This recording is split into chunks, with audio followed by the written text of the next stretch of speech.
The bodies arrived before dawn, carried on stretchers by exhausted soldiers who'd been ferrying the dying for so many weeks that death no longer registered on their faces as anything more than routine. 14 this time. Sera counted them automatically, a habit so deeply carved into her bones that even losing her healing gift hadn't killed it. 3 were already cold, their bodies showing the particular stillness that no amount of hope or prayer could mistake for sleep.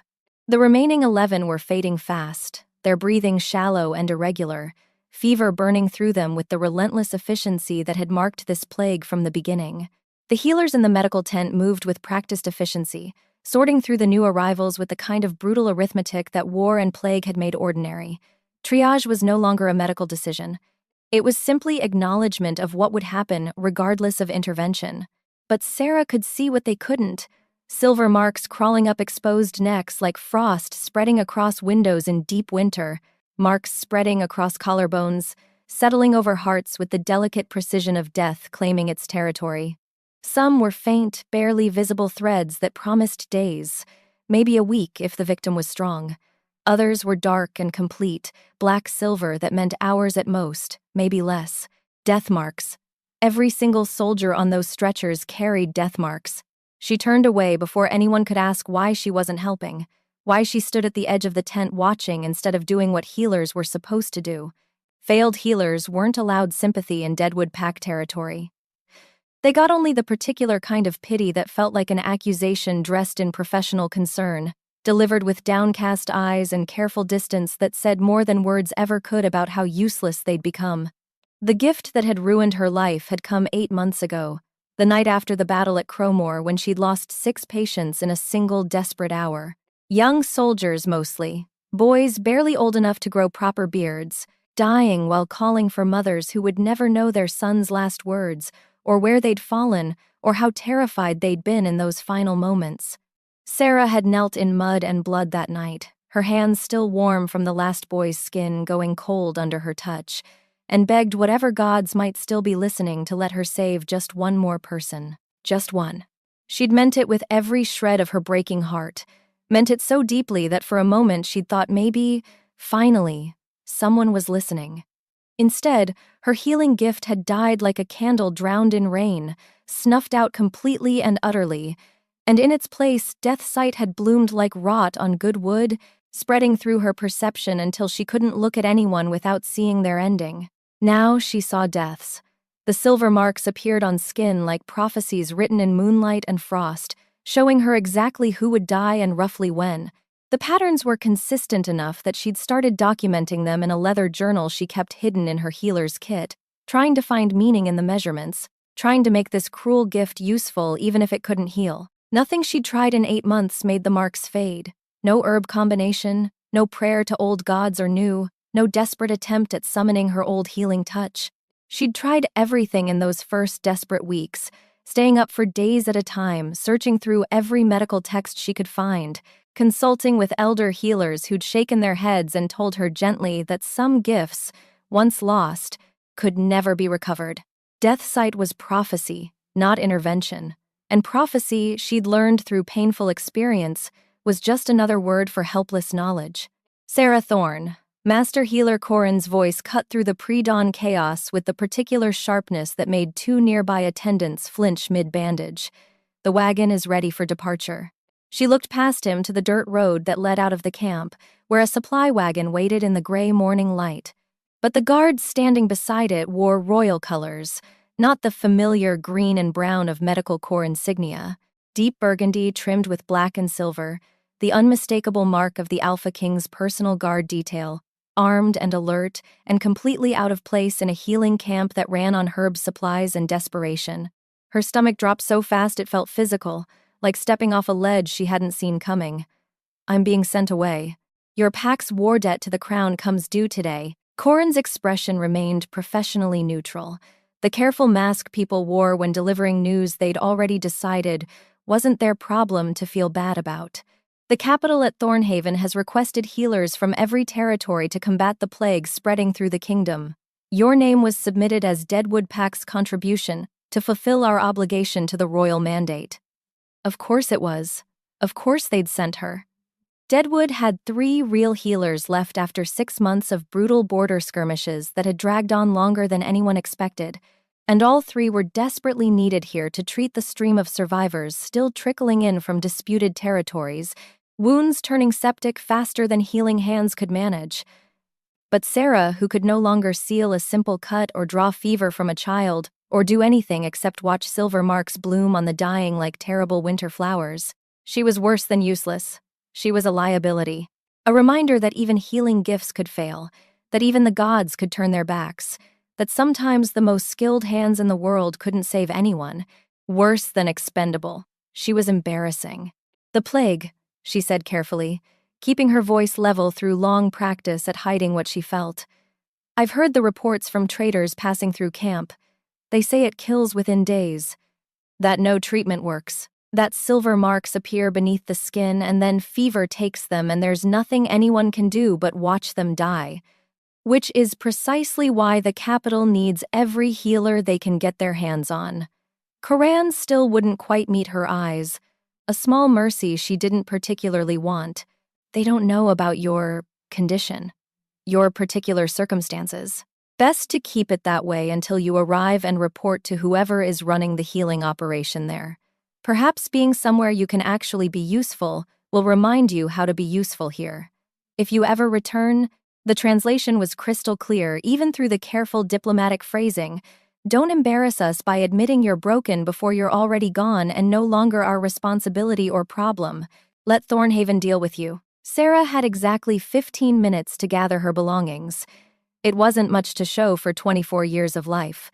A change of clothes, both worn soft from years of wear and washing, her healer's kit filled with herbs and instruments she couldn't use anymore but couldn't bear to leave behind, the leather case familiar in her hands like an old friend who'd stopped speaking to her months ago, the leather journal where she'd been documenting every death mark she saw, trying to find patterns that might make this gift something other than pure cruelty.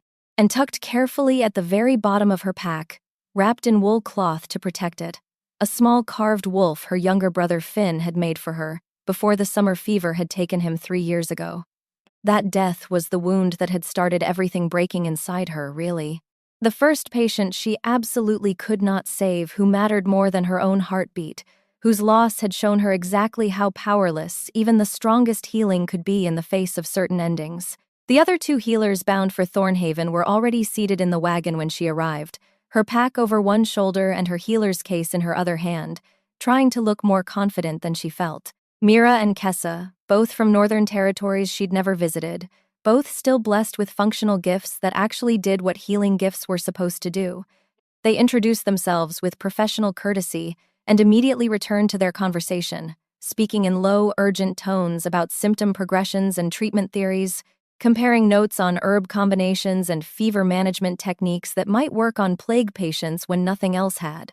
Sera listened without contributing, settling into the far corner of the wagon bed where she'd be out of the way.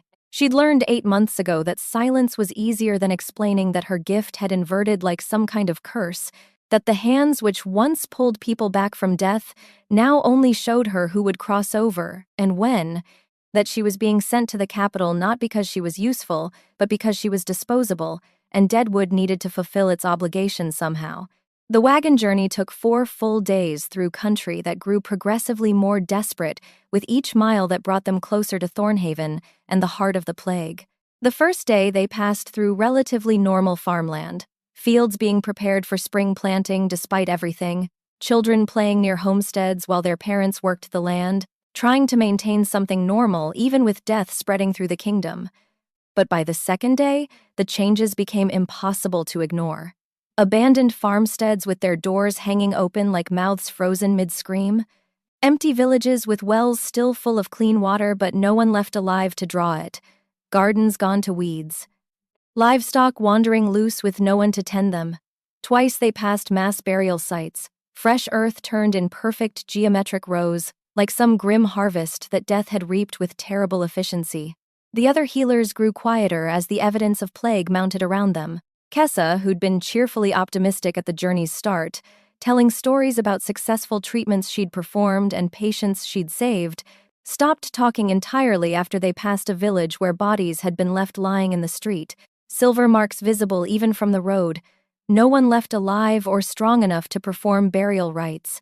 Mira gripped her medicine bag tighter with each mile and muttered prayers under her breath in a language Sera didn't recognize, old words that sounded like pleading, like bargaining with forces that had stopped listening to mortals generations ago. Sera counted death marks on corpses they passed and tried very hard not to think about what kind of place they were traveling toward, what kind of situation required healers so desperately that even broken ones would be accepted. The capital city appeared through morning mist on the fourth day, like something half-remembered from a fever dream. And even through the gray light and swirling fog, Sera could see that the reports hadn't captured even a fraction of the devastation. Thornhaven sprawled across the valley floor in a massive web of streets and buildings that had probably been genuinely impressive once. A proper seat of power for the Alpha King who ruled the 7 territories. Now it looked like a dying organism trying to hold itself together through pure, stubborn refusal to acknowledge its own death. Entire districts were dark and quiet, no smoke rising from chimneys, no movement in the streets, just the particular heavy silence that came after too many deaths too quickly. The outer walls were still manned, guards visible on the battlements, but even from a distance Sera could see they looked exhausted, standing their posts with the mechanical determination of people who'd been working past the point of collapse for so long, they'd forgotten what rested felt like. Smoke rose from multiple points throughout the city, and Sera recognized the pattern from her medical training. Cremation pyres, mass burnings, too many dead to bury properly, bodies stacking up faster than graves could be dug. And everywhere, covering everything like an invisible shroud, the particular stillness that came when the living were outnumbered by the dead and knew it, when an entire city held its breath, waiting to see who would be next. The wagon stopped at what was clearly the outer healing ward, a sprawling complex of tents and hastily constructed wooden structures that had obviously been expanded in desperate increments as the plague worsened.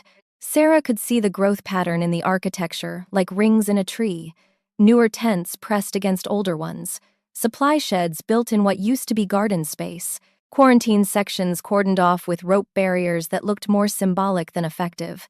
The whole thing looked like a military field hospital designed by panic and necessity, run by people who were doing their absolute best with resources that would never be enough. Healers and attendants moved between rows of patients with the exhausted determination of people fighting a battle they knew they were losing, but couldn't stop fighting anyway, because what else was there to do? The smell hit Sera before anything else.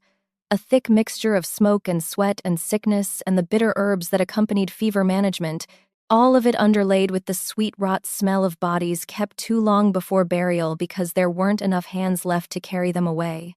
A woman in blood-stained leathers met them at the entrance, her dark hair pulled back in a warrior's braid that had probably been neat that morning but was now coming loose in wisps around her face.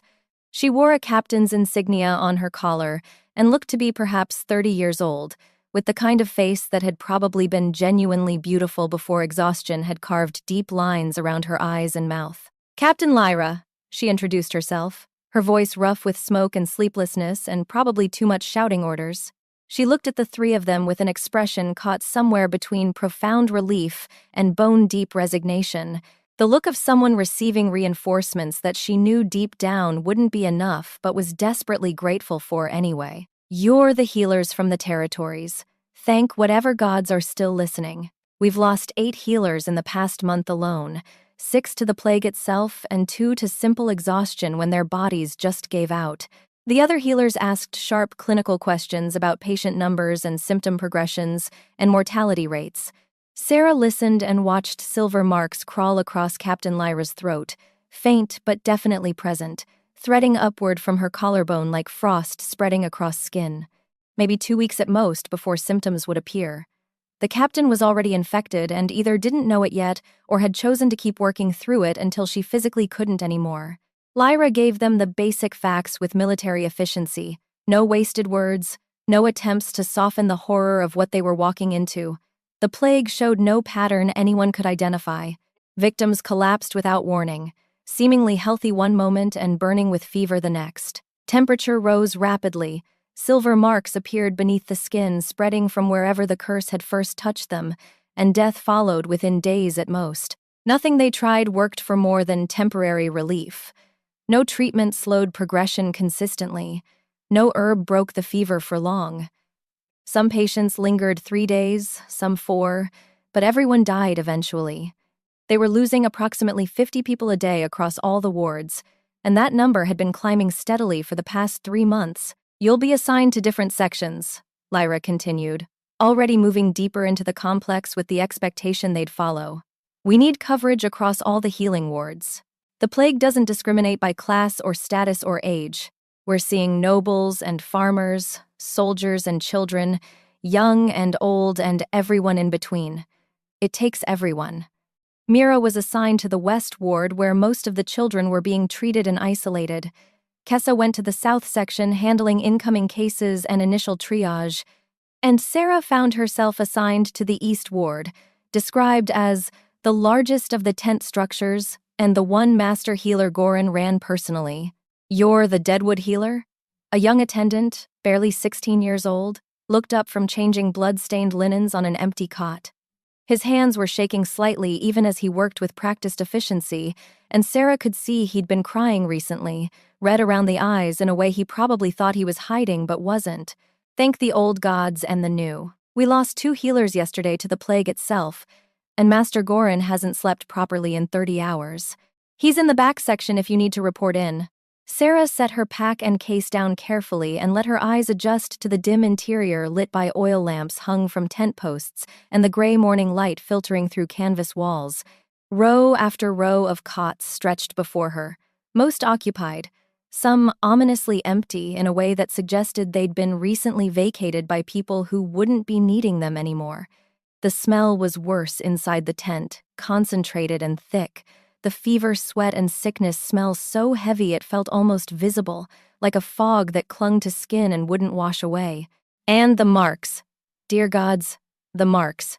Silver threading through every patient she could see, some faint and new like morning frost, barely visible on grass, others so dark and complete they were almost black, spreading across entire bodies like networks of frozen lightning captured in flesh. Sera had never seen so much concentrated death in one place, not even at Crowmore where she'd watched 6 soldiers die in a single hour. This was different. This was systematic, organized.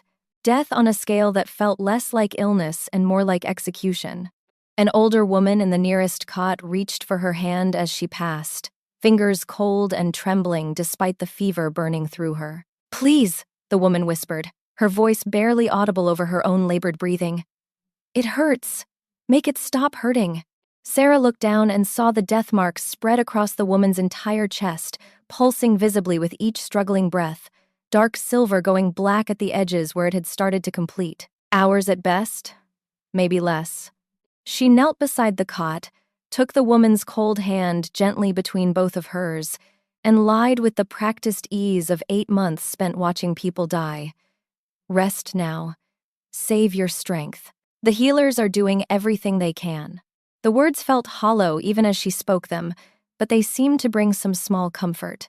The woman's eyes fluttered closed, too exhausted to even hold on to hope, and Sera stayed there until the breathing evened out into something that looked like sleep, even though she knew it would slip into death before long. She carefully extracted her hand and moved on before anyone could ask the question she could see forming on the young attendant's lips, the question everyone always asked eventually: "Why aren't you healing her?" Master Healer Goran found her at midday, and Sera understood immediately why Captain Lyra had mentioned his exhaustion with such concern. He was perhaps 50 years old, with a gray-streaked beard that probably used to be neatly trimmed but was now wild and unkempt, and the kind of deep exhaustion that lived in bones rather than muscles, the kind that sleep couldn't fix anymore because it had been there too long. His healing robes were stained with what looked like several days' worth of patient care, old blood and worse things layered over each other, and when he looked at her, his eyes had the particular glassiness that came from pushing far past any reasonable limit for far too long. "Deadwood sent one healer?" His voice was rough, scraped raw from too much talking, too many orders given, too many patients lost despite everything. "We specifically requested 3 from every territory. What happened to your other 2 healers?" "The others were needed for ongoing border casualties from the territorial skirmishes," Sera said, keeping her voice level and professional. Their wounds required immediate specialized care. I was available for reassignment. His eyes narrowed with the kind of quick intelligence that even exhaustion hadn't managed to dull. And why exactly were you available when your entire pack is treating active battle wounds that require specialized healing? Sera held his gaze and made a choice. She was tired of dancing around it, tired of the careful euphemisms and avoiding direct questions. Truth was simpler, even if it hurt. I can see who's going to die. I can see the marks that appear before death comes, the silver threading under skin. But I can't stop it from happening. I lost my healing gift 8 months ago in the aftermath of the battle at Crowmore. Now all I have is death sight. The silence that followed lasted exactly 5 seconds. Then, completely unexpectedly, Goran laughed. It was a terrible sound, scraped raw and bitter and absolutely genuine, with no real humor in it at all. "So can I, girl," he said, gesturing broadly at the tent full of dying patients, at the rows of cots and the attendants moving between them, and the smell of death that permeated everything. "Look around. We're all watching people die here. Every single one of us sees death coming and can do absolutely nothing to stop it. The question isn't what you can see, the question is what you can actually do." "Nothing," Sera said flatly, letting the word fall between them like a stone. "I can do nothing except watch the marks spread and know roughly how long each person has left. That's my gift now. Useless knowledge that helps no one." Goran studied her with renewed interest, exhaustion receding behind clinical curiosity, as something about her answer seemed to catch his attention. "Dia!" Death sight. "I've read about it in the old healing texts from before modern medicine, the ones written when gifts were rarer and stranger. It's supposed to be prophetic, genuinely rare, possibly valuable if anyone bothered to learn how to use it properly instead of just mourning the loss of regular healing. Valuable how?" Sera couldn't keep the bitterness entirely out of her voice. "I watch people die with better accuracy than normal sight allows. I can tell you within hours when someone will cross over. That's not healing, that's just witnessing with terrible clarity. No, but it's information, and information can be useful in different ways than direct intervention." He gestured at the occupied cots surrounding them. "Can you tell how long they have? Like actual time estimates, rather than just vague soon versus later?" "Sometimes. It depends on how dark and complete the marks are. The patients who are nearly gone, their marks are so dark they're almost black-silver, and those people die within hours, maybe less. Lighter marks, silver without the darkness, those usually mean days, maybe a week if they're strong, but I can't be precise to the hour. The gift is still new enough that I'm learning to read its language." Goran nodded slowly, and something in his expression shifted from mere curiosity to something that wasn't quite hope but maybe resembled it if you squinted. "The Alpha King will want to meet you personally." Sera's stomach dropped hard and fast, the way it had when Coran told her she was being sent away. The Alpha King? Why would he want to meet a failed healer from a territory he probably couldn't even find on a map? Because Kael Ashenblade is a hands-on ruler who comes through these healing wards personally every single day to see the damage with his own eyes instead of hiding in his palace. And he's been searching desperately for anything, any piece of information, any unusual gift or unconventional theory that might help us understand this plague well enough to fight it. Goran turned toward the back of the tent. He'll be through on his evening rounds in a few hours. Try not to look as completely horrified as you clearly feel right now when you meet him. It upsets the patients who still have enough energy left to notice things. Evening arrived with heavy gray clouds pressing down on the valley like a physical weight, bringing the smell of rain that wouldn't fall, just hovering in the air, making everything feel close and suffocating and wrong. Sera spent the afternoon moving through the East Ward, documenting the marks she saw in her leather journal with clinical precision, noting patterns and progressions and time estimates, trying to be useful in the only way she knew how, even if it felt like recording tragedies instead of preventing them. The young soldier she'd noted earlier, his breathing was shallower now, more labored, the marks across his throat spreading visibly toward his jaw with each passing hour. She gave him water when he could swallow, adjusted his blankets when he shivered despite the fever, and said absolutely nothing about the fact that he wouldn't see tomorrow's sunrise, because what would be the point of telling him? She was checking on an elderly woman whose marks suggested 3 days at most when the tent entrance parted, and the temperature of the entire space changed in a way that had nothing to do with weather, the way air pressure shifts before storms, that electric feeling that made every person inside instinctively aware that someone tremendously important had just arrived. Alpha King Kale Ashenblade entered the healing ward the way winter entered valleys in the deep months. Not announced, not requested, simply present all at once and impossible to ignore. He was taller than Sera had expected based on the stories she'd heard, broad-shouldered beneath dark traveling leathers that looked genuinely functional rather than ceremonial, meant for actual use rather than display. His black hair was tied back from a face built for command rather than comfort, all sharp angles and contained power, and he moved with the kind of controlled grace that suggested he knew exactly how much strength he carried and had learned long ago not to flinch from it. But it was his eyes that stopped Sera's breath completely. Amber, almost gold in the lamplight filtering through the tent, and currently tracking across every occupied cot with the focused intensity of a predator who'd learned to count threats and catalog weaknesses in the time it took most people to simply notice a room existed. Master Gorin approached with a respectful nod but didn't bow, which suggested either long familiarity or deliberate choice. "Your Majesty, the Deadwood healer arrived this morning as requested." Those unsettling amber eyes found Sera across 20 feet of crowded tent space, and the weight of that attention felt genuinely physical, like being pinned by concentrated sunlight. He crossed the distance in 4 long strides, moving with predatory efficiency, and stopped directly before her close enough that she could smell rain and pine and something darker underneath, like iron and cold stone. "You're young." His voice was low and controlled, the kind that didn't need volume to fill rooms or compel attention from everyone within hearing distance. "I'm 24, Your Majesty." Sera lifted her chin and met his eyes directly, because looking away felt like conceding something she hadn't decided to concede, even to a king. "And Deadwood sent you alone when we requested 3 healers from every territory." Not quite a question, more an observation that invited explanation without demanding it. "I was available for reassignment, Your Majesty." Something shifted in his expression, too quick to fully identify. Calculation, maybe? Or recognition of a carefully chosen phrase that said more through what it didn't say.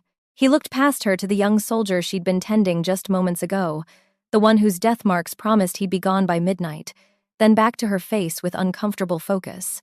"Can you save him?" The truth sat in her throat like a stone that wouldn't move. The soldier's death marks covered his entire torso now, black dark and spreading visibly toward his shoulders, so complete and deep that she knew with absolute certainty he'd be dead before midnight struck, probably sooner. "No," Sera said, letting the word fall flat and final. Kale's amber eyes narrowed dangerously. "No treatment at all that might help? Nothing you can try?" "I can make him comfortable. I can give him water when he can swallow and adjust his blankets when he shivers, and hold his hand if he needs someone with him. But I can't cure him. I can't cure anyone in this entire tent. Comfort." The word came out completely flat, stripped of all inflection. "I have 50 attendants throughout this ward who can provide comfort, healer. What I desperately need are healers who can actually stop this plague before it kills every person in my kingdom." "Then you need someone else besides me, Your Majesty." Sera forced herself to keep her voice absolutely steady, through sheer force of will. "I can't heal anymore. I lost that gift 8 months ago after failing to save 6 soldiers in a single hour. Now all I can do is see who's going to die and roughly when they'll cross over. I'm sorry if that's not what Deadwood led you to expect, but it's what they sent you regardless." The tent had gone absolutely quiet in the particular way spaces go quiet, when powerful people are clearly about to make someone's day significantly worse, and everyone else knows to stay completely still. Master Gorin made a small warning sound low in his throat. The young attendant had stopped changing linens and was staring with wide, frightened eyes. Kale stepped closer, and Sera realized with a start that he wasn't trying to intimidate her with proximity. He was studying her the way she studied death marks, looking for patterns and meaning beneath surface presentation, trying to understand what he was actually looking at. "Explain what you mean by that," he said, voice gone quieter but somehow more intense. Explain this gift you claim to have. Death sight. Sera met his eyes and refused to look away, even though holding that amber gaze felt like staring into actual fire. After I lost my healing gift at Crowmore, this is what replaced it. I see silver marks on people who are going to die. The marks show me who and roughly when. The darker and more complete the marks are, the closer death is waiting. That's my gift now, and I can't turn it off or control it or make it do anything useful. She gestured broadly at the tent full of dying patients. I can tell you who in this room will die tonight and who might last 3 more days, but I can't actually save any of them. That's what Deadwood Pack sent you. A healer who can only witness death with terrible accuracy. For a long moment that stretched unbearably, Kale simply stared at her with an expression she couldn't read at all. Then, completely unexpectedly, his voice softened by a tiny but noticeable fraction. Show me. The marks you say you see on the dying. Show me exactly who in this tent will die tonight and who has longer. Prove you're not lying or delusional. Sera's hands clenched tight at her sides. You want me to point out your dying citizens to you? To mark them for death in front of everyone who can hear us? I want to know if you're telling me the truth, or if Deadwood sent me someone completely useless and simply hoped I wouldn't notice before they'd satisfied their debt obligation to the crown and gotten you off their hands. His voice remained absolutely level, giving nothing away. Show me the marks you claim to see, healer, or admit right now that you're lying to cover incompetence. The casual cruelty of that phrasing would have hurt deeply if Sera hadn't already heard far worse from her own pack leaders over the past 8 months. She turned slowly in a complete circle, deliberately opening her death sight fully, and the marks revealed themselves like stars emerging at dusk across a darkening sky, silver spreading across dozens of bodies in the tent in varying degrees of darkness and completion. Him, she said quietly but clearly, pointing to the young soldier she'd just been tending. The one I was checking on when you arrived. He'll die before midnight. The marks are too dark, spread too completely. There's nothing anyone can do at this stage. She moved her finger to indicate the next cot. The woman in the 3rd row near the tent pole. She has perhaps until dawn breaks, maybe a few hours longer if she's stronger than she looks. The man by the east wall near the supply table. 2 days at most, possibly 3 if he fights hard. The child in the corner sleeping now, her voice caught despite all her practice at clinical detachment. Hours. Maybe less than that. I'm sorry. She pointed to another cot. That man there near the water barrels, he's got lighter marks. 5 days at minimum, possibly 6 or 7. He might even survive if something changes, though I've never seen anyone recover once the marks appear. Kale had followed her pointing finger to each patient she indicated, his expression remaining completely unreadable throughout the entire demonstration. When she finished speaking, he said simply and without emotion, Master Gorin. Mark those specific patients with some kind of notation. Record the exact times Sera predicted. We'll verify her accuracy over the next several days. Your Majesty, Gorin started to say something, but Kael was already moving toward the tent entrance with that same controlled purpose he'd entered with. He stopped at the threshold and looked back at her one final time, amber eyes catching the lamplight. If you're accurate in these predictions, we'll talk again tomorrow evening. If you're lying or mistaken about any of them, you'll very much wish Deadwood had sent someone more honest.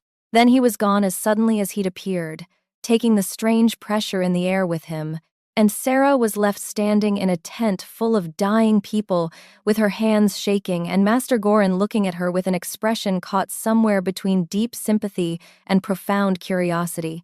That, Gorin said quietly after a long moment, could have gone significantly worse than it did. The young soldier died at exactly 11:40 that night. Sera was with him at the very end, holding his cold hand while he struggled desperately to breathe. The silver marks across his skin so dark they looked like actual burns. He called weakly for his mother twice in the final minutes, then went still between one breath and the next, and Sera gently closed his eyes and marked the precise time of death in her journal, before moving to check on the next patient who would need similar comfort soon. The woman in the 3rd row lasted until the first gray light appeared before dawn, exactly as Sera had predicted within a margin of perhaps 20 minutes.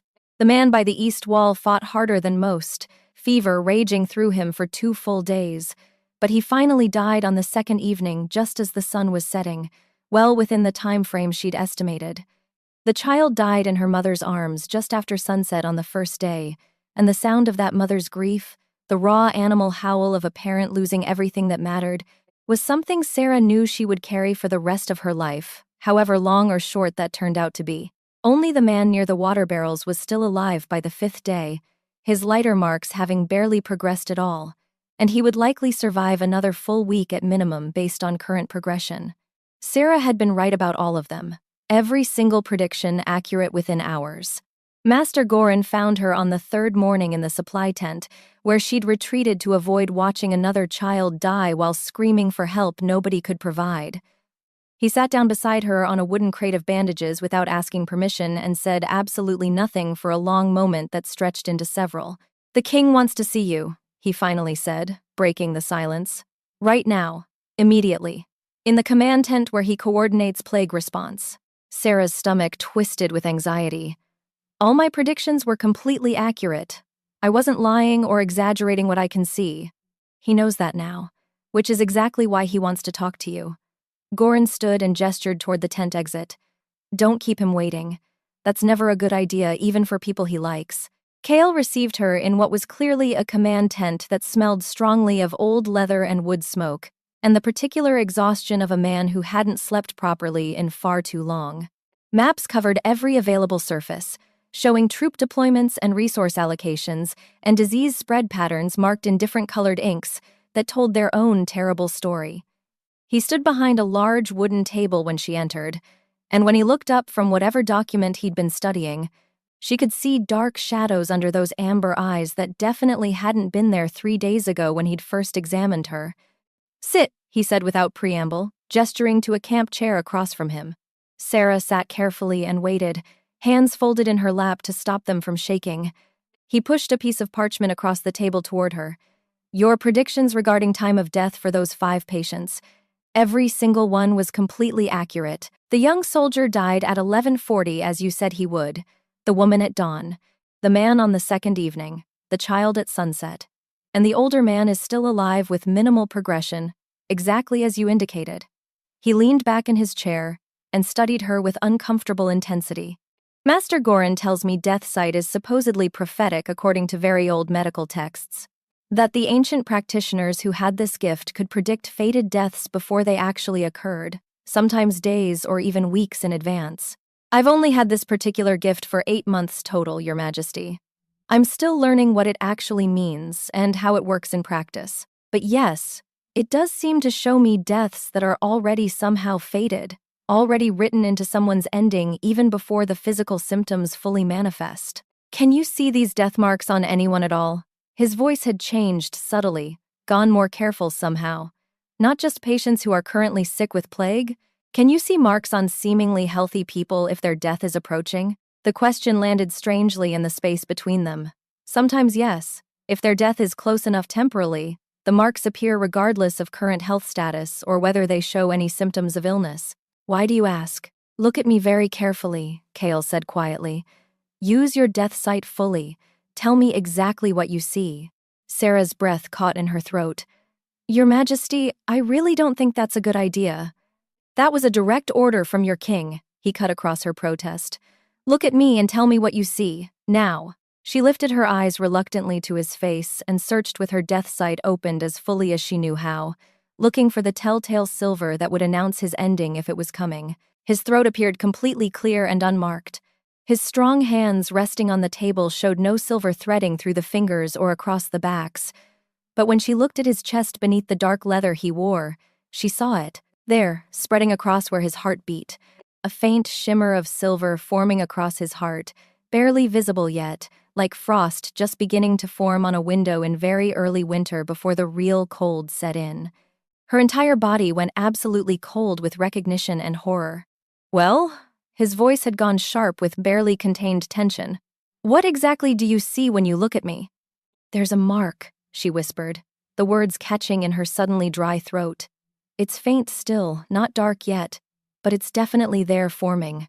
Over your heart. You're going to die, Your Majesty." The tent went absolutely silent, except for the distant sounds of the healing wards outside, people calling weakly for water, attendants moving between patients with practiced efficiency, all the ordinary sounds of mass suffering that had somehow become background noise nobody even heard anymore. Then Kale smiled, and it was quite possibly the most terrifying expression Sera had ever seen on a human face. Not cruel, not mocking, something far worse than either. Relief, maybe, or vindication, or simple, grim satisfaction at finally having confirmation of something he'd suspected. "Finally," he said with quiet intensity, "finally someone who can actually tell me something genuinely useful, instead of endlessly pretending everything is perfectly fine when it very clearly isn't." He stood with controlled purpose, moved around the large table with deliberate grace, and crouched directly before her chair so their eyes were perfectly level, his face close enough that she could see small flecks of darker gold in those unsettling amber eyes. "How long do I have left?" His voice had gone quieter but somehow far more intense. "Based on how dark the mark is, how much time before I die?"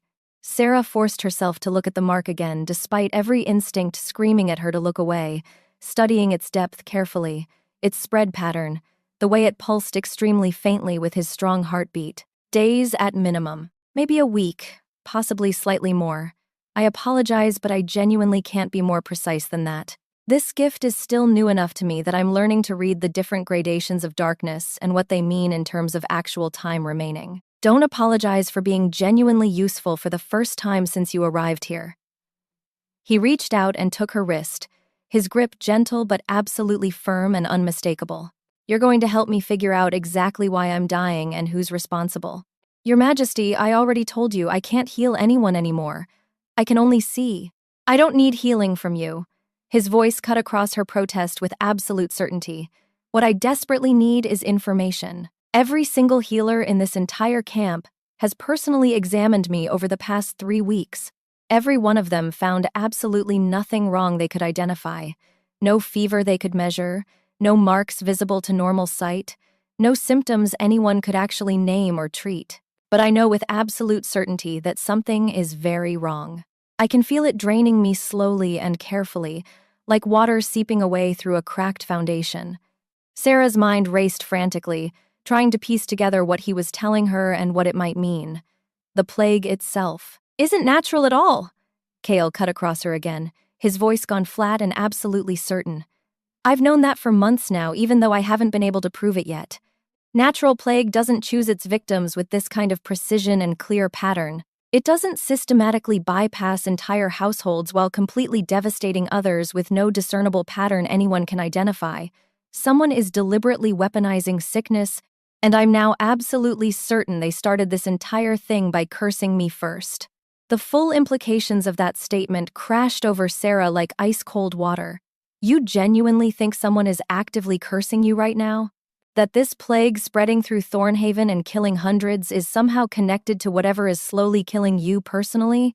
Either that or the plague itself is an elaborate distraction designed to occupy all my attention and resources, while someone systematically drains the life from the one person who could potentially stop them if I wasn't so busy trying to save my dying kingdom."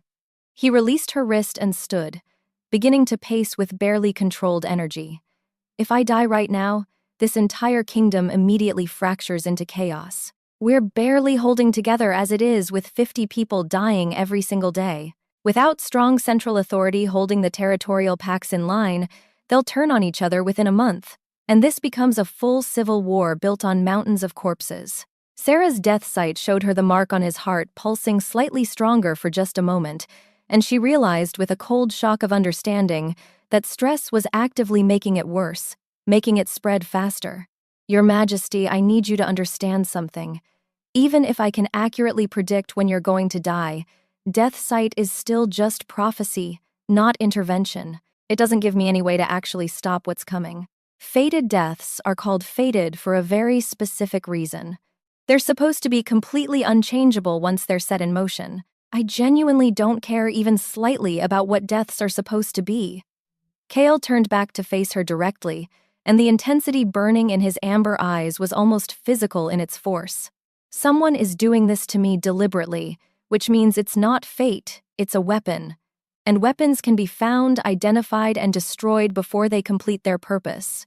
You're going to stay close to me from now on. Monitor the mark's progression with that gift of yours. Record any changes you observe in detail, and help me identify exactly who's behind this before they manage to finish what they started. But I can't, Sera started to protest. You can see truth that literally everyone else around me completely misses. His voice had gentled very slightly despite its intensity. Right now, in this specific situation, that particular ability is significantly more valuable than any amount of conventional healing could possibly be. So I'm asking you directly, will you help me? Sera looked at the faint but unmistakable death mark pulsing over his heart, at the exhausted shadows under his eyes that spoke of too many nights without real sleep, at a man desperately trying to hold an entire dying kingdom together with his bare hands, while something invisible and patient slowly killed him from the inside out. And she thought about arriving in Deadwood as a failed healer being sent away as nothing more than convenient debt payment. About 8 months of watching people die without being able to help any of them even slightly. About a gift that had felt like nothing but a curse until someone finally called it useful. Yes, she said, meaning it with everything she had. I'll help you however I can. Something that might have been relief flickered across Kale's face before his command mask settled back into place. Good. We start immediately. They worked through the night, and Sera saw a side of being king that she'd never imagined existed. Not the grand pronouncements or ceremonial appearances, but the grinding daily work of trying to hold a kingdom together when it was actively falling apart in your hands. Council meetings that stretched for hours, territorial lords arguing about resource allocation while their own people died in the streets outside, strategy sessions about border defenses and supply lines, trying to maintain some semblance of order when half the kingdom was already lost. Reports from scouts about plagues spread in the outer territories, each one worse than the last. And through all of it, Sera watched the death mark on Kale's chest grow steadily darker. By the end of the first week working beside him, the mark had spread visibly from his heart up to his collarbone, a delicate silver web creeping upward with patient, terrible inevitability. She documented every change in her leather journal, noting times and circumstances, searching desperately for any kind of pattern that might give them a clue. It progresses faster when you're under significant stress, she reported during one of their late evening strategy sessions, reviewing her detailed notes. Yesterday, after that brutal territorial council meeting where Lord Garrett challenged your plague response plans for the 3rd time, the mark grew noticeably within just an hour. Kale's jaw visibly tightened at the mention of Garrett's name. Garrett, he's been actively resistant to literally every single measure I've proposed since this plague started spreading. Claims I'm drastically overreacting to what he calls localized deaths, that the mortality numbers don't justify the resources I'm dedicating to healing wards and plague response. Sera flipped back through her journal to earlier notes.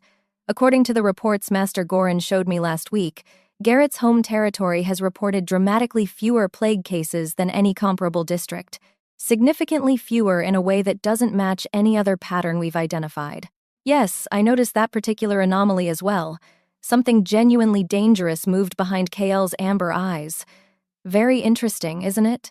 The one territorial lord who most vocally opposes my plague response also happens to govern the single territory.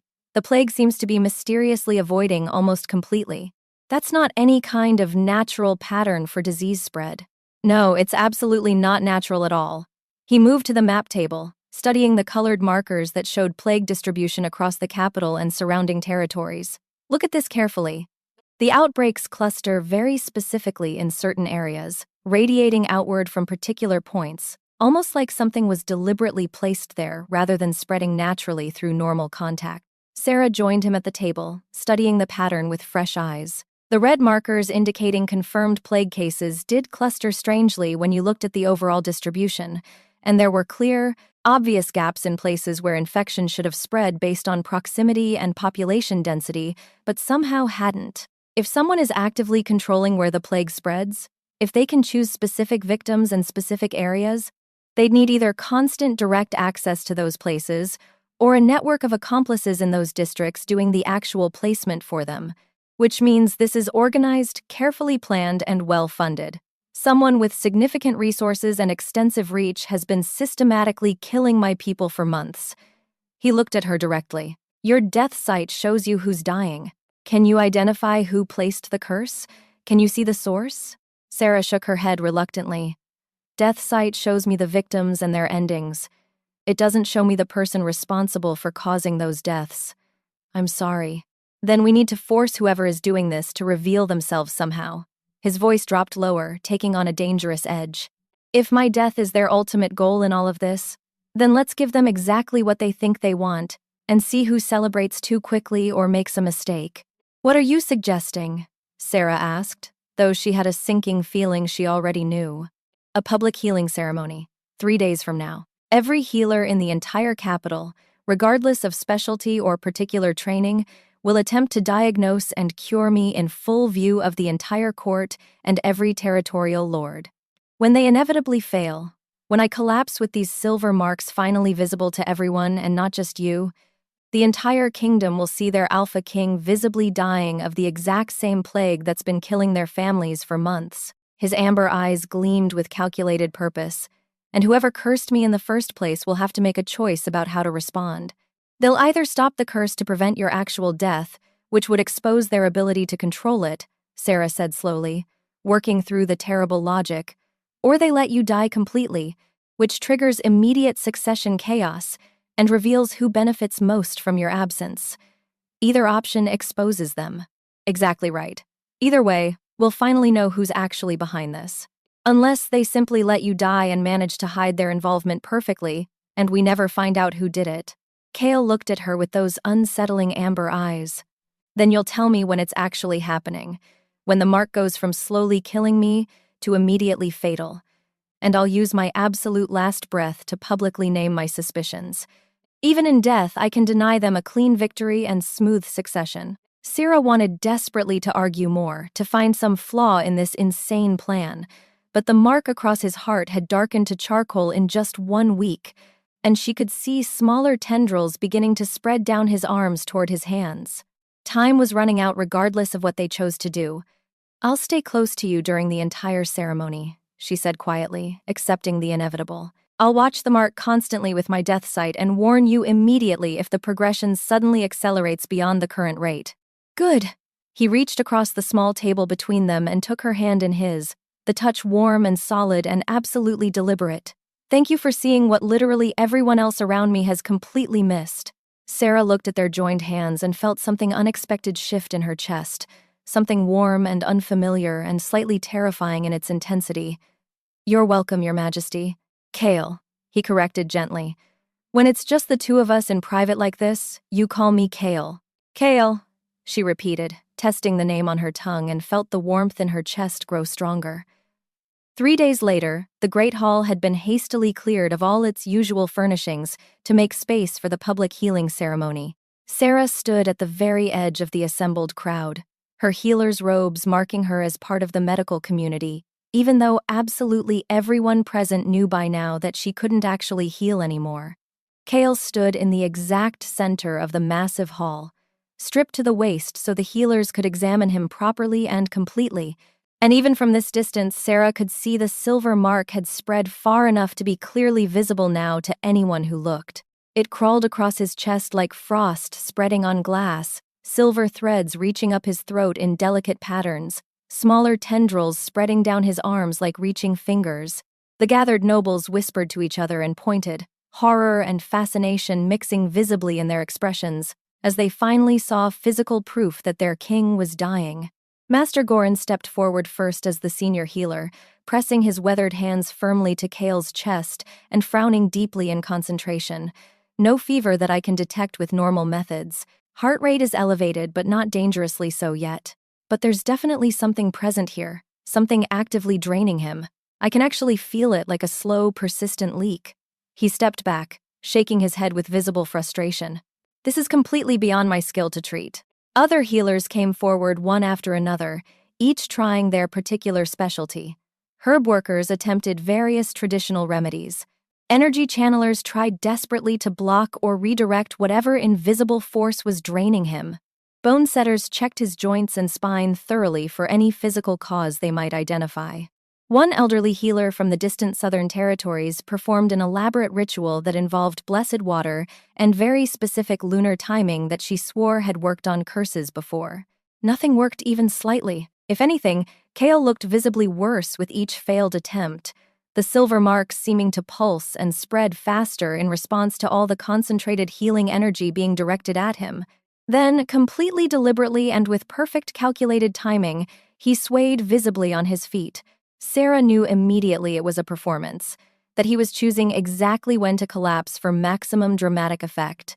But it was perfectly executed, and when he dropped heavily to one knee in the center of the hall, the entire assembled crowd collectively gasped in genuine shock. The silver marks suddenly bloomed across his exposed skin like terrible flowers coming into full bloom all at once, spreading faster than they had over the entire previous week, and Sera's death sight confirmed what she already knew. This wasn't actual real progression.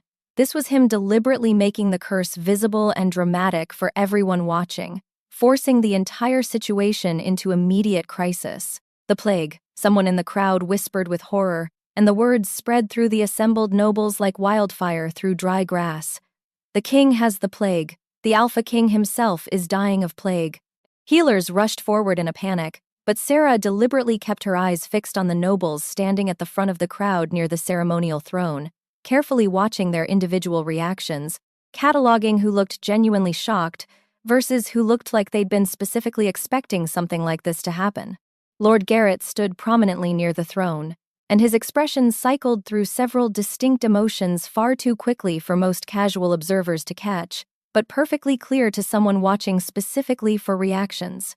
Shock first, carefully performed for the crowd around him, then cold calculation, quick and sharp, something that might have been deep satisfaction, hastily hidden, and finally, very deliberately constructed concern that looked almost genuine if you didn't know better.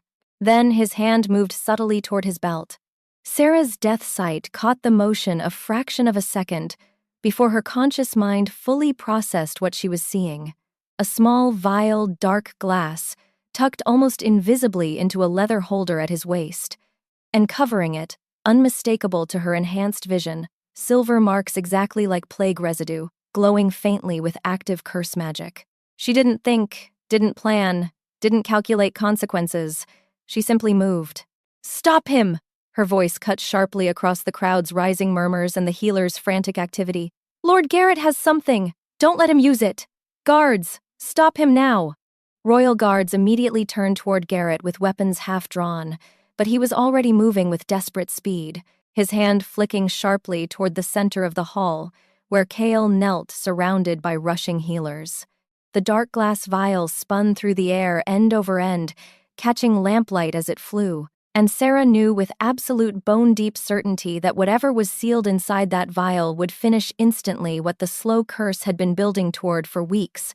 She threw herself forward without thinking, shoving roughly through shocked nobles and scrambling healers, and reached Kale's side just as the glass vial hit the polished stone floor and shattered with a sharp crack. Thick black smoke erupted violently from the broken glass, far more than should have been physically possible to contain in such a small vial. It writhed and twisted like something genuinely alive, reaching directly for Kale with terrible, focused purpose, and Sera's death sight gift screamed warning so loud and overwhelming her vision actually went pure white at the edges. The curse had been searching for its primary designated target. She'd just deliberately given it a replacement. She grabbed Kale's broad shoulders hard and pulled him backward with all her strength, felt the smoke burn her exposed skin everywhere it made contact, saw silver marks explode across her own hands and arms, in spreading patterns so dark they were almost pure black from the very first moment. "Not you," she managed to say, her voice already going rough and damaged from breathing curse smoke. "It's not going to be you. Not today." Then the pain hit her like being stabbed repeatedly with thousands of frozen needles all at once, and she understood with terrible clarity exactly what she'd just done. The curse had transferred completely, from the vial, through the smoke, directly into her body, and it was killing her so much faster than it had ever even touched KL. Sera woke in a bed she didn't recognize at all, her entire body feeling like it had been turned completely inside out and then set on fire from the inside. Every single nerve screamed constant agony. Every breath felt like inhaling broken glass. Her skin felt far too tight, like something inside her was trying desperately to push through it and escape. Kale sat in a chair beside the bed, his face drawn tight with something that looked like barely controlled fury and bone-deep fear in equal overwhelming measure, neither emotion properly contained or hidden. "You complete idiot," he said, his voice rough with anger or grief or possibly both layered together. "You absolute, total idiot." Sera tried to speak, but her damaged throat wouldn't cooperate properly. She looked down at her arms with tremendous effort and saw silver marks covering her skin completely like intricate lace, so dark they were almost black, and they pulsed visibly with each struggling heartbeat, spreading even as she watched with horrified fascination. "Garrett's been arrested," Kale continued, words coming fast and hard like he needed desperately to get them out before something stopped him. His co-conspirators, too. All of them. He confessed absolutely everything within an hour of watching his vial break on someone other than his intended target. The plague was entirely his creation, a deliberately designed curse meant to systematically destabilize my rule so he could eventually position himself as the only savior with access to the cure.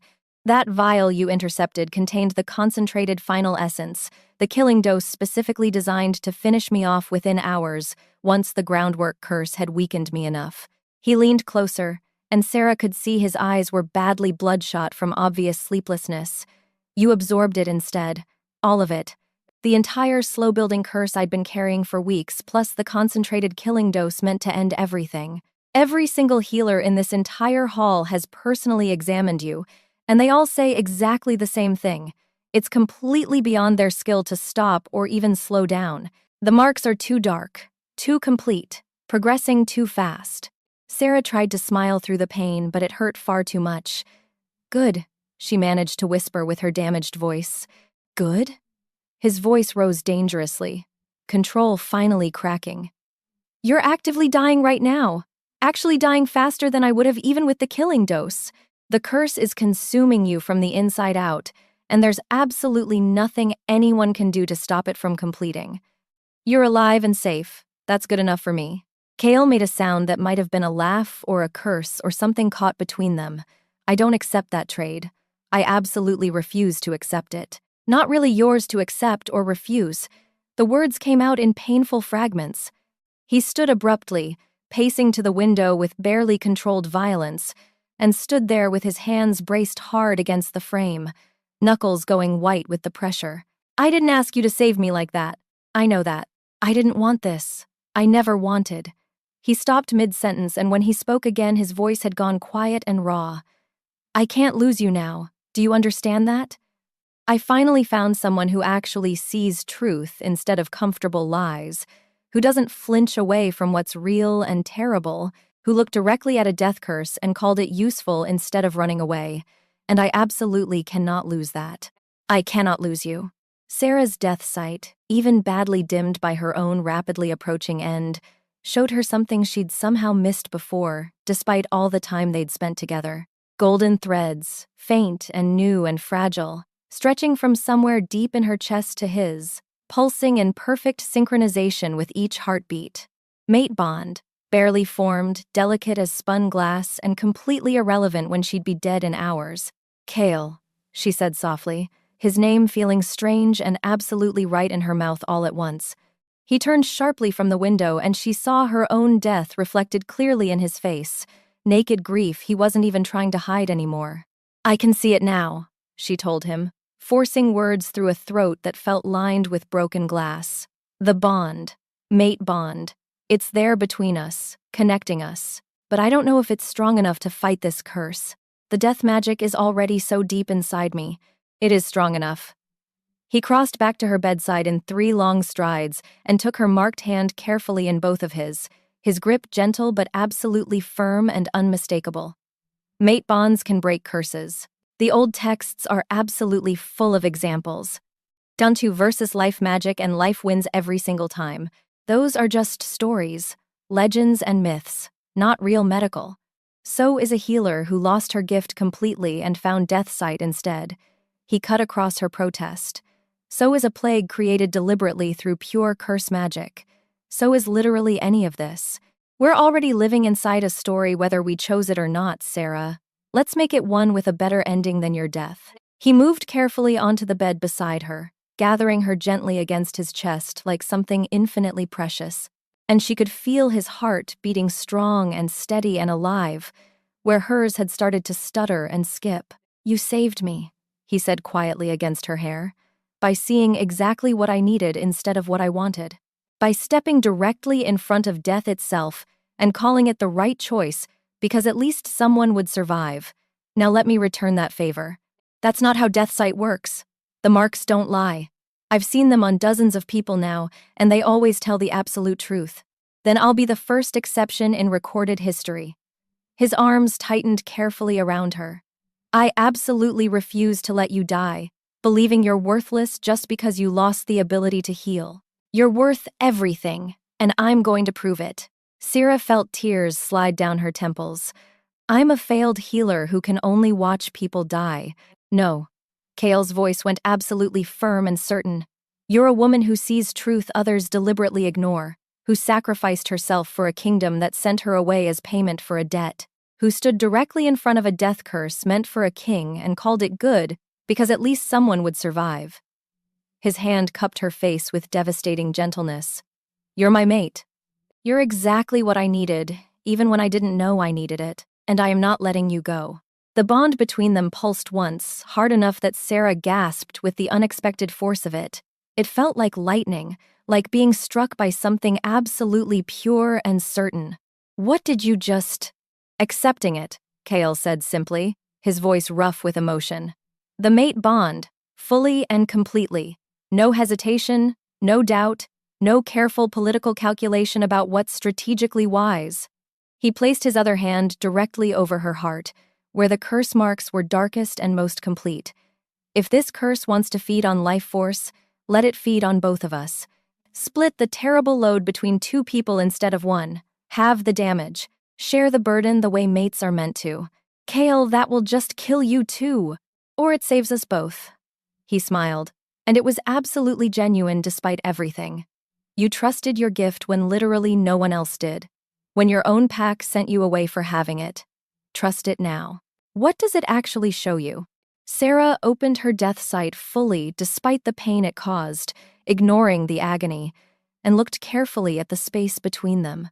The golden threads of mate bond were brighter now, noticeably thicker, wrapping deliberately around the spreading black curse marks like roots claiming stone, like life refusing to let death win. And where the gold touched the black directly, the curse visibly flickered and weakened.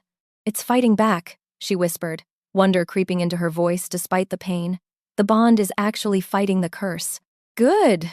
So am I." Kale leaned down and kissed her, and the mate bond roared to life like a fire finally given proper fuel. The curse tried desperately to resist, sending pain spiking through both of them hard enough that Sera cried out against his mouth. But Kale didn't pull away, didn't flinch, just deepened the kiss and poured everything he had into the connection between them. The mate bond burned through her veins like pure light through dark water, golden and bright and absolutely ruthless in its determination. It found every single place the curse had taken root and attacked without any mercy whatsoever. Not healing, exactly. Something different. Something older. Transforming. Absorbing the death magic and converting it into something that could feed life instead of consuming it. Two life forces joined completely, sharing the impossible burden, proving definitively stronger than one curse specifically designed to isolate and kill alone. When Kale finally pulled back, they were both breathing hard, and Sera realized with shock that the pain had receded to something actually manageable. She looked down at her arms and saw the marks had faded dramatically from black silver to dark gray, still clearly present but no longer actively spreading, no longer consuming her moment by moment. "Still dying?" Kale asked, his voice rough. She checked carefully with her death sight, looking at the marks, feeling the bond. "No, I don't think I am. Not anymore." "Good." He settled beside her on the bed, careful not to jostle her, and gathered her against his chest like she was something precious and breakable. "Because I have extensive plans for you and your future." "Plans? You're going to teach other healers how to properly recognize death sight when it appears," he said, against her hair. "You're going to help completely rebuild the healing wards with better documentation and prophetic screening protocols." You're going to stop calling yourself failed just because your gift changed into something we didn't know how to use yet. He pressed a kiss to her temple. And you're going to let yourself be properly treasured by an alpha king who finally found someone who sees him as clearly as she sees death. Sera closed her eyes and felt the mate bond settle warm and permanent and absolutely real between them. The curse marks were still there, faint gray shadows on her skin, but they'd stopped spreading completely. The bond had done what no healing gift could possibly do. It had made death irrelevant by refusing to let her face it alone. "I can do all of that," she whispered, meaning it completely. Kale's arms tightened around her. "Promise me something important." "What?" "Don't ever step in front of another death curse for me. My heart genuinely cannot take it." Sera laughed, the sound rough but genuine. "I promise to try my best. But if I see you dying, I'm not promising to be reasonable about it." "Fair enough." He kissed her again, softer this time, thorough and claiming. "I suppose I'll just have to make sure I stay alive then." "Good plan, Your Majesty." "Kale," he corrected gently. "In here, in private, always Kale." "Kale," she repeated, and felt the bond pulse with approval. 3 months later, the healing wards had been completely rebuilt and reorganized with death site screening as part of normal protocols. Sera had successfully trained 6 different healers to recognize the early signs of prophetic gifts emerging, and 2 had already shown genuine potential. Garrett and his entire network of conspirators were awaiting public execution for treason and mass murder. The plague was officially ended, its curse broken when Garrett confessed and all the source files were found and properly destroyed. And Sera stood in the great hall that had nearly been her tomb, watching as Kale addressed the assembled nobles and territorial leaders with the controlled authority she'd learned, meant he was holding back significant emotion. "The plague that devastated our kingdom was not any kind of natural disaster," he said, his voice carrying clearly to every corner of the massive hall. "It was deliberate, magical assault designed specifically to destabilize our government and enable a power grab by people who cared nothing for the lives they destroyed. But it failed. And it failed because one healer looked directly at death coming and stepped in front of it anyway." His eyes found hers across the room, and the mate bond between them pulsed warm and sure, and absolutely certain. "Sera Thorne showed us something we'd forgotten. That gifts we don't understand aren't failures. They're opportunities to learn something new and valuable." She turned what seemed like a terrible curse into the exact thing that saved not just me personally, but helped us understand the plague well enough to finally stop it. Applause filled the hall, but Sera barely heard it. She was too busy watching the golden threads of their mate bond pulse with shared heartbeat, bright and strong, and absolutely free of any silver death marks at all. Later, in the privacy of their quarters, Kale pulled her into his arms with the easy familiarity of 3 months of shared nights, and said quietly, "No regrets at all?" Sera thought about Deadwood Pack sending her away as useless payment for a debt, about losing her healing gift and finding something stranger and more true in its place, about a death mark that had become a life bond, about an alpha king who'd called her gift useful when absolutely everyone else had called it failure. "None," she said, meaning it with her entire heart. Kale kissed her, slow and thorough and claiming, and when he pulled back, his smile was the unguarded one he saved only for private moments. "Good, because I'm not anywhere close to done treasuring you yet." Outside their window, Thornhaven was healing, rebuilding, learning to live again after dancing so close to total death. Inside, 2 people who'd learned to see past endings and find truth in unexpected places built something that absolutely refused to die, no matter how many times fate tried to write a different story. And the gift that had shown Sera nothing but endings for 8 long months finally showed her what came after. A beginning. Their beginning? And it was worth every death she'd ever witnessed to find this one life that mattered more than any prophecy.